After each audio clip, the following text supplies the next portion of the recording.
Hello and welcome back to Catch and Cook California. Today is the 24-hour personal survival kit challenge. We get to use personalized survival kits that we've made about that size, and we've got to survive for 24 hours just out of those contents. No sleeping bag, no tent, so stick with us.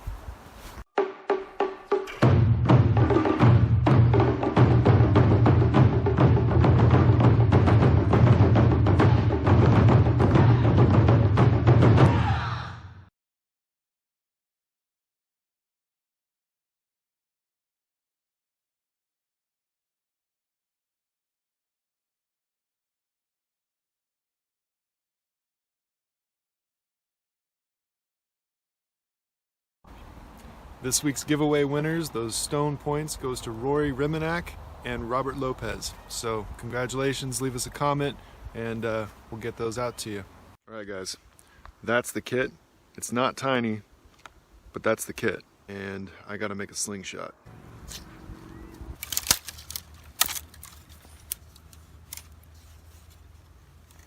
All right, I'm already putting the kit to use. This is this little folding hacksaw. I've got a pull cord saw. I don't know what those things are called.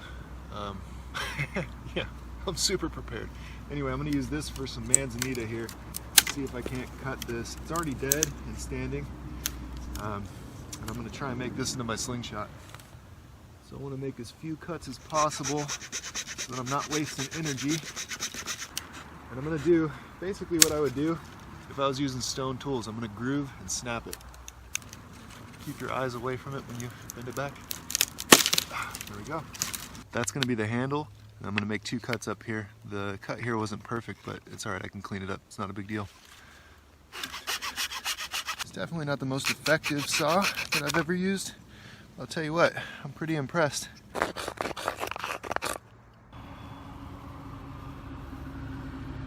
Now I got to cut this so that these are symmetrical. Got Robert, my brother Justin. Someone's be like, ooh, what watch is that? The survival challenge has begun. It's 8:35, we're walking in. And oh yeah, I also made a dagnam manzanita slingshot. Now I gotta find some rocks so we can do some rock chucking. So what we're gonna do is we're gonna go out for 24 hours and try and survive out of these survival kits. And our kits all kind of vary depending on what we put in there, what we found valuable. But you know what? We get to make up the rules because this is our channel. Mainly out here, there's not a lot of game. I only have a slingshot, and it's illegal to hunt most species in California with a slingshot, so we'll see about that. I think we're going to do a lot of foraging. In here too. That's pretty fresh too. Like I said earlier, we came dressed for the Coast Range because if you grew up out here like we did, you know that the weather is variable and it'll be freezing cold in the morning, so you go out with a lot of layers on, your beanie, and then as soon as the sun comes up, it's cooking. So I've got my hat. My brother just found a potentially edible plant over here, so we're gonna go take a look. Here, the wild Justin gathers the berry of the toyon. So this plant right here that Justin's harvesting is called toyon. Has an edible berry, but the berry contains cyanide, and the rest of the plant is loaded with cyanide. So there you can see the leaf and the berry. So the only way to neutralize the cyanide in the berry is to cook it. So, you know, that's one of those things when you're reading those Native American ethnographies, you know, something might be marked as edible or an important local food, but you got to know how to process it. And if you're a raw foodist, well, maybe don't mess with toyon because it'll kill you. And I just used the inner strands of the paracord to tie on my slingshot band, and the knots were coming undone. Paracord, the inner strands, those inner like threads, are terrible for tying knots. I never knew this, but they just fall apart. So it's kind of awful. But then I got thinking, how could I improve it? If I had wax string, that would be awesome, but obviously I'm not going to find beeswax very likely out here. In any case, that got me thinking about this right here. That is pine pitch, pine resin. So I used that and coated the string, and now the knots are staying in place. So, you know, use what you got. So that is dock right there. And it's edible in small quantities. The leaves get way bigger than this. but it does contain oxalic acid. Oxalic acid is also in sorrel, and that's why it has that kind of lemony taste to it. And that lemony taste is something people find kind of pleasing, but if you eat too much of it, it'll give you an upset stomach. So we're going to cook it. We're just going to eat a little bit of it. It's not one of those plants I would like to rely on as a majority of the subsistence base. Hang on a second. Check this shit out. That is elk for sure, and you can see the tracks. Big tracks. That's cool, man. I'm gonna grab this thistle. Young edible thistle. It's in the same family as artichoke, and it's a little bit wilted up here though. I think I got stepped on? Yeah, I got stepped on. Huh. Well, I'm gonna pull it and we're gonna eat it. Gotta get rid of the spines on the leaves, or otherwise it'll poke you in the mouth.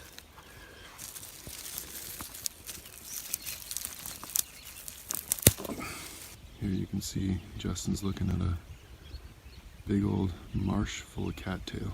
Cattail's a very useful plant, and it's got, this time of year everything's dead, it's all died back, but the rhizome is edible and it's full of carbohydrates, so we're definitely going to grab some of that, but we'll grab it a little later on. Looks like he just grabbed one of the cattail heads, which is all full of fluff right now. Makes a great fire starter. Just saw a golden eagle, that was pretty sweet. Don't get to see those every day. And check this out. There's the work of coyotes. Wow, there's a lot of good rocks here. I'm going to grab some for my slingshot. Anyway, I'm going to keep an eye out for gophers.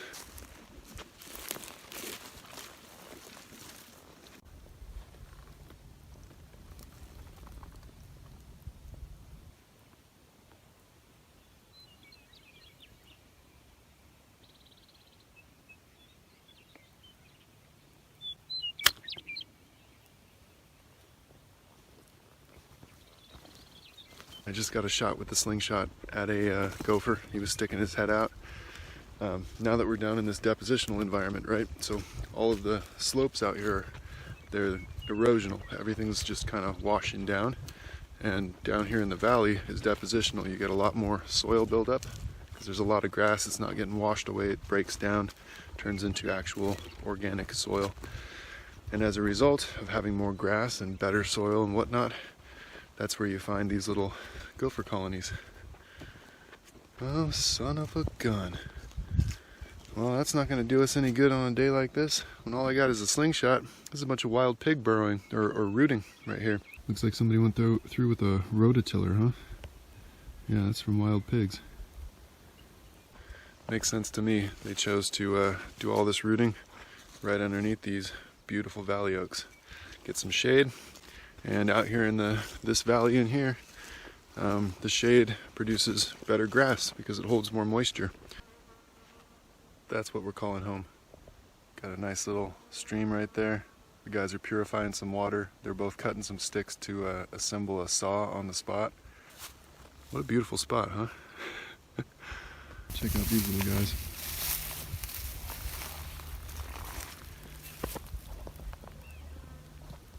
These are rough-skinned newts. But if they're in here, that means there's no bullfrogs, apparently. Which is good, because the bullfrogs aren't native, because I guess if they're here, then the bullfrogs would eat these guys. But anyway, rough-skinned newts. Don't even think about eating them. They contain in their skin one of the deadliest neurotoxins in nature. There was an account I heard one time, this guy, a group of hunters, they were out, camped out in the bush. One of the guys went down to the creek, scooped up some water, brought it up, put it on to boil. They made coffee. And you're not going to taste anything in that coffee because it's a strong flavor, right? Well, there was one of those newts in the pot of coffee, and they found those guys like 3 days later. Everybody was dead. So, yeah, we're definitely not catching and cooking rough-skinned newt.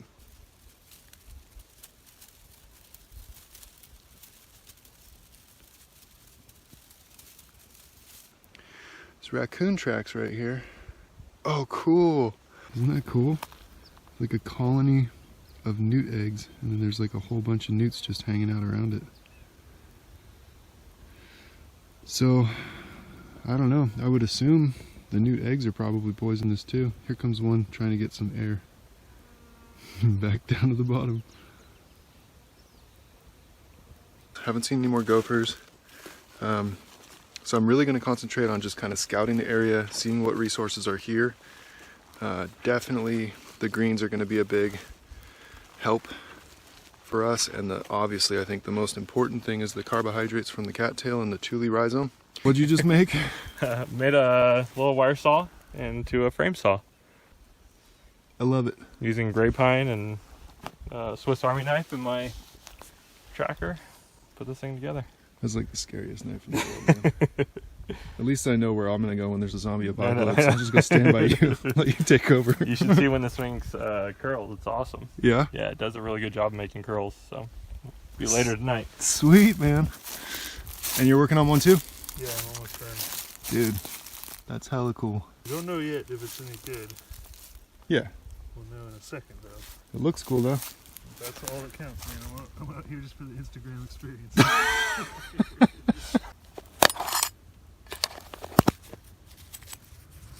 Alright, folks. So, I got my little knife made out of a saw blade. I'll show you in a little bit. This came out of the kit. My brother made this for me. And I've got a bunch of paracord that was wrapped around my kit. Inside that paracord, it looks like there's 6 strands of thread as well, so it's a lot of cordage if I need it. This right here, this is tule. You guys remember when we made that tule canoe with all stone tools? This is the same stuff. And here in California, as well as in the Great Basin, indigenous peoples that lived around marsh areas typically used tule to make sleeping mats that they would sleep on, and then they'd also use it to thatch their houses because it's pretty much waterproof. So my plan is, this stuff is pretty much full of natural styrofoam. I'm going to cut a bunch of this. I'm going to wrap it up with this. I'm going to do a tump line here too. I'm going to take them over the hill. It's probably going to take me 4 or 5 trips. It's hot right now, but it's going to be real cold tonight. So it's very important that, one, I get good bedding that's going to keep me up off the ground so I stay insulated so I won't be so cold, because the ground will totally steal my body heat. And 2, I'd actually like to sleep a little bit, so making it nice and thick, and maybe it'll actually be comfortable. Let's get to it. And this is already died back, so the rhizome's still alive underneath, under the ground. So when the water comes back up, it's just going to sprout again. So it dies back annually, so this won't do any damage. There it is. Using the tump line here, put it on my head this time. Traditionally it was often put on the head. The other way you would do it is put it around your chest. And then it just goes around whatever the bundle is. Your hands are free. You can move firewood this way. You can move, in this case, tules for a bed. Ooh. Look what they've been up to. Somebody's busy. My guess is Robert's staying here, Justin's staying here. Big fire right down the middle. So remember I told you I brought a water bottle, because I always bring a water bottle when I go hiking, but I usually bring a metal one that I can throw on the fire and boil my water. This is to simulate what if I don't have that, what am I going to do? You can see that haze in the bottom. It's because I added some iodine to it. This is roughly 1.5 liters, and you need 2 of these tablets per liter, so I just kind of filled it up about to 1 liter. I'm gonna give it a shake now. So you add this, you let it sit, and it kind of like dissolves, and then you need to shake it so it's fully suspended. That way the iodine can do its trick. And then you're gonna let it sit again. And there's still a little bit of the tablet. I don't know if you can see it. It's still floating around in the bottom. So this will need to sit for 20 minutes, 30 minutes. I'm just gonna let it sit for probably an hour. I still have some water. So let me show you. I used the plastic bag from my kit. So here's my kit. I'll show you what's in it in a minute. I used the plastic bag from my kit to hold the clean water that I had. That way I didn't have to, chug it all at once, but I could get this going in here, and I know my measurement is just about 1 liter. So I'm gonna drink some of this. Still holding, no holes, that's good. And then we can get back to making a bed. There it is. Cool little knife. It's got that little loop on the end. So, made out of an old saw blade. Grab it right here so your finger can be underneath, and then that knot goes underneath, and you can just hold it like that.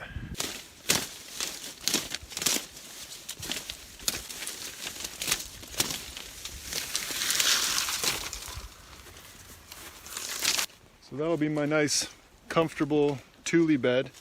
a thermarest, you know, nature's thermarest. This is my brother's bed. It's a bunch of sticks.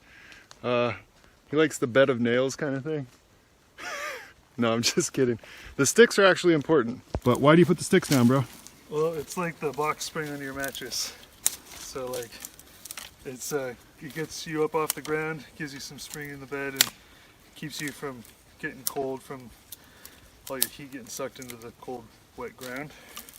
And then it looks uncomfortable, but you're gonna stack a whole bunch of like insulation on top of that, so it won't be so bad after all. Nice. Well, it's a lot of work. A lot of sticks. All right, so I got all my tules for my bed. I still got to lay down that kind of coil spring stick layer underneath the tules. But in the meantime, there's all this dry grass that's on the edge of the lake shore, and it looks like it's going to be perfect. It looks good. I'm going to grab a bunch.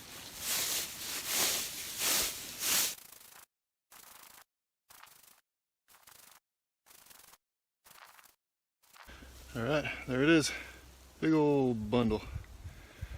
We'll probably need 6 of these, 8 of these to cover my shelter. We'll see. I haven't decided what kind of shelter I'm gonna make yet. It's probably, should have been thinking about that the whole time, right? But yeah, there's so many different kinds you can make. It really kind of depends on your style and your mood, I guess. All right, what'd you get there? Cattail roots for dinner. And shoots. A little bit of digging. You can really see that starch right there. Yeah, you can. Nice work. Check it out. We got the cattail greens, the little shoots, cattail rhizome. We got rose hips. We got all these beautiful thistle greens. Nice work, dude. Time to eat. And the presentation and everything, it's good. What are you using as your starter?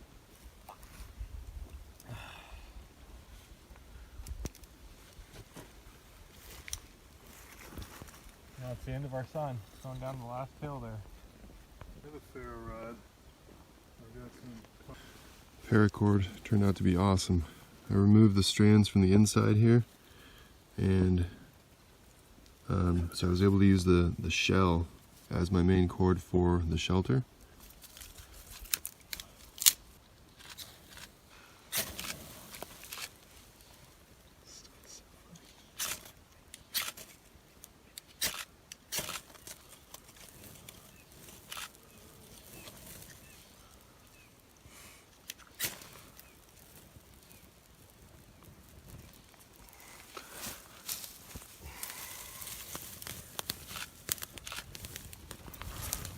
I can already feel it. Oh, it's so nice, dude.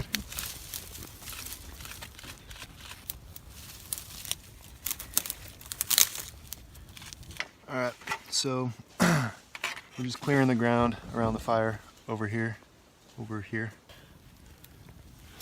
making sure it's good and safe.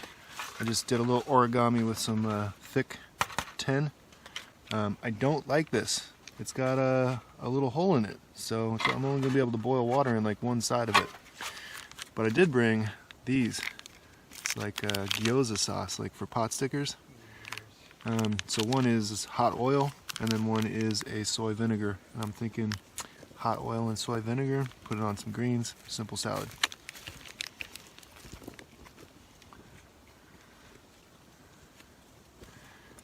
Did we wash these greens? In creek water. Creek water? I know. So.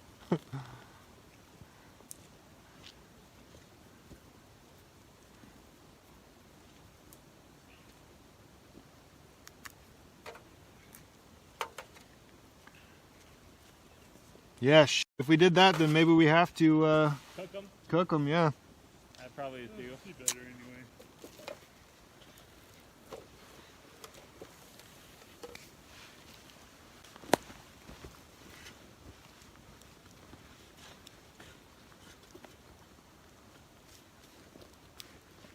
Dude, this fire might actually work.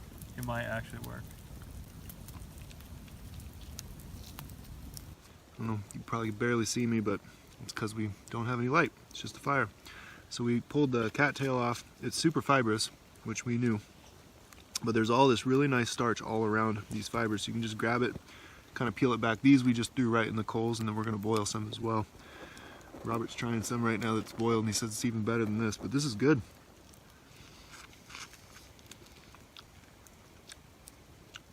It's got, yeah, kind of a potato texture, but it's starchy, so it's kind of sticky. And then, what do we think for flavor? Tastes like potato and sugar cane, but not the sweet part of sugar cane. But it has that texture of sugar cane. And it's Full of strings. full of strings. It's full of strings. Yeah. I like your long log fire. It's very warm. I'll tell you Very that, warm. man. Yeah. And we 100% made the right call on completely clearing the ground around that. That Yeah, was a lot of work, absolutely. though. Yep. There it is. Sauteed thistle greens. And I threw some chili oil and some of that soy vinegar in there. No, those greens are good. Yeah.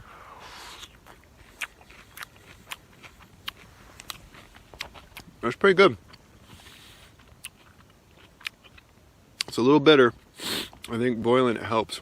I think I might have overdone it with the vinegar, but you know what? That's edible. I'm gonna eat all that.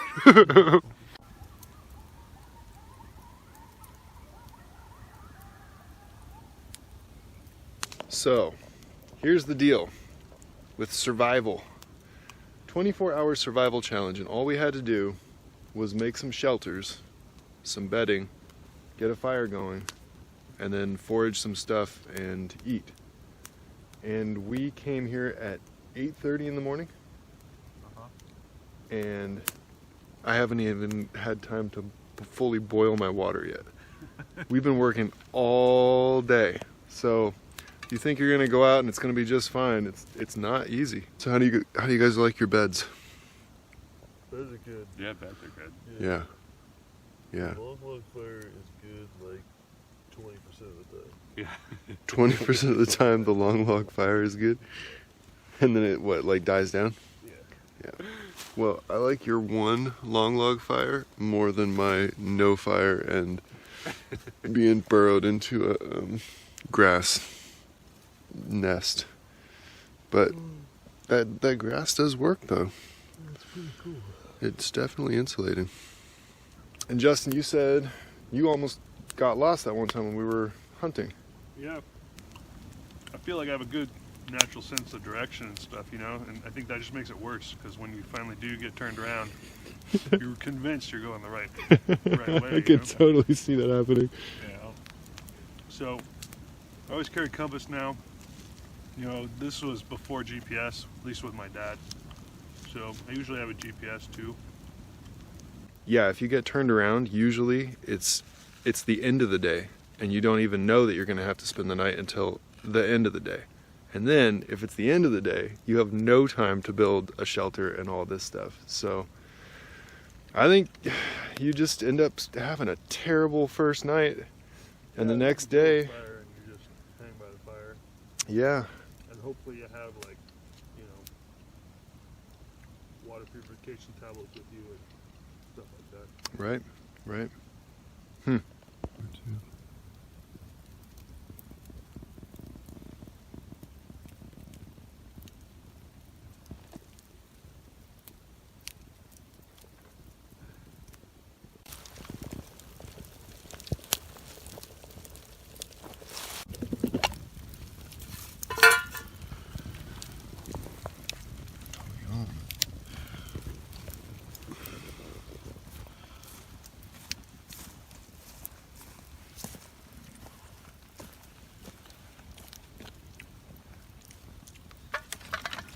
No, It's okay? it tastes fine to me. Ah, good.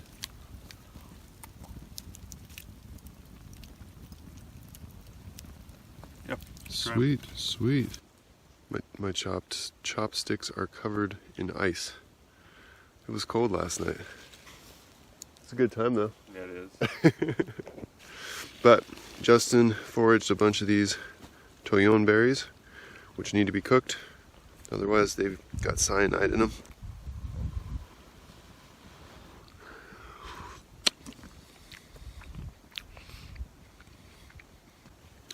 They've got a flavor that's... It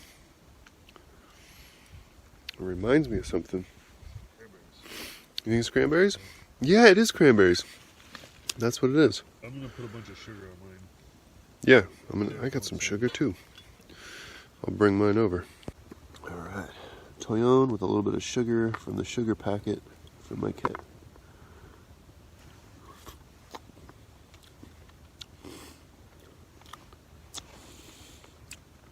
Yeah, sugar definitely takes some of the edge off. Yeah. It's still got that tannin though. Yeah. But it's not bad. I would make the cider again. Yeah? Yeah. Cranberry juice cocktail.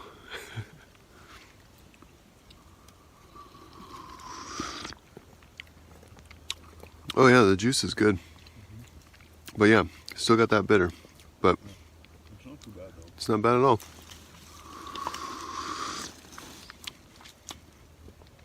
Yeah, that's good.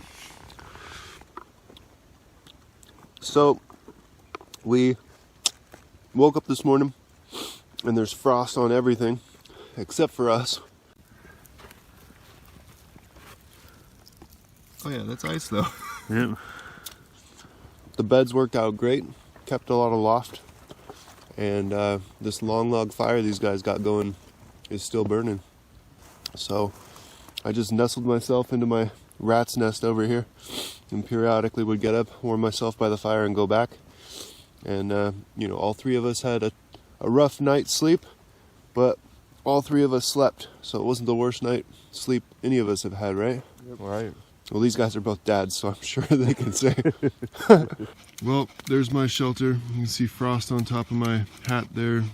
Got my tule bed, my backpack. I tried using that as a pillow and it was actually way less comfortable, so I stopped using it and just started laying my head on the tule. My grass, rat's nest of a blanket. So we decided that these reflectors here, they look cool. They look like, you know, the legit bushcraft lean-to like you're supposed to have. But they were not really doing much of anything. So Justin took his down and then wrapped it up sort of like an emergency blanket style. He said it conserved a little bit more warmth. And then obviously they had the long log fire, which is nice and warm. Instead I had that massive mat of grass there, which was very insulating and kept me nice and warm. But we learned a lot from this process, so a success. And we didn't catch and cook anything, but we did forage and cook more than I've ever seen anybody else do in a wild food survival situation. So whatever, it's good. Coffee. You pour me up a little there? Thanks, buddy.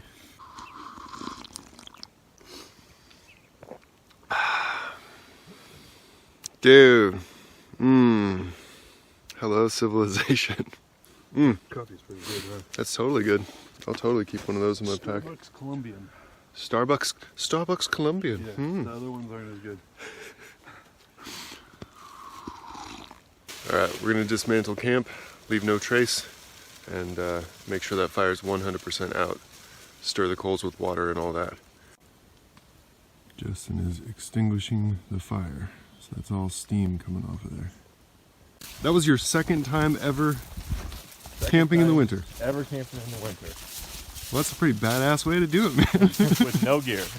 Alright folks, we're hiking out. It's 8 o'clock and we've probably got a 45-minute hike and we started at 8:35. Actually, I realized I filmed your watch at 8:35, Yeah. but I had already been here for 45 minutes making that slingshot, so I think I've already done 24 hours, but whatever. We'll call it 8:35.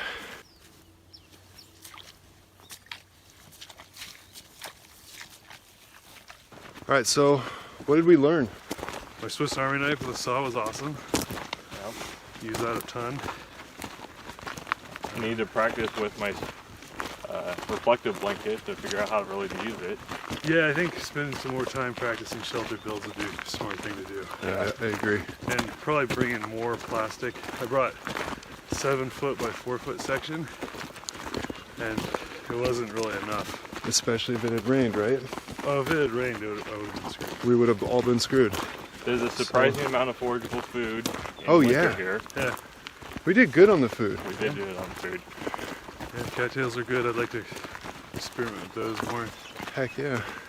Okay, so what time we got? It's 8:45. 8:45. Prove it. There you go, 8:45.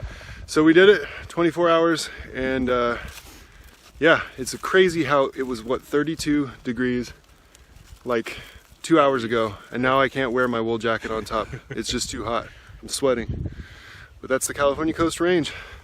Anyway, thank you guys for watching, and until next time, keep the old ways alive. That's awesome, man. Time to clean them up. Oh, you're gonna clean them? I just eat them with all the dirt on. That's my shelter. It's a giant tinder bundle, just ready to burn in a little bit here. All right, guys, it's been approximately 20 minutes, and I haven't seen any water, which means we're gonna start drinking our own piss.